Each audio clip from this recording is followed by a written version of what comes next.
حاکم ہیں، اس لیے کہ اللہ نے بعض کو بعض سے افضل بنایا ہے، اور اس لیے بھی کہ مرد اپنا مال خرچ کرتے ہیں۔ تو جو نیک بیویاں ہیں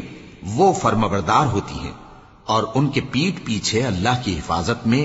مال و آبرو کی خبرداری کرتی ہیں، اور جن عورتوں کی نسبت تمہیں معلوم ہو کہ سرکشی اور بدخوئی کرنے لگی ہیں تو پہلے ان کو زبانی سمجھاؤ، اگر نہ سمجھیں تو پھر ان کے ساتھ سونا ترک کر دو، اگر اس پر بھی باز نہ آئیں تو زد و کوب کرو، پھر اگر تمہارا کہنا مان لیں تو پھر ان کو ایذا دینے کا کوئی بہانہ مت ڈھونڈو،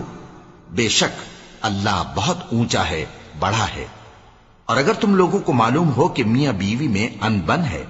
تو ایک منصف مرد کے خاندان میں سے اور ایک منصف عورت کے خاندان میں سے مقرر کرو،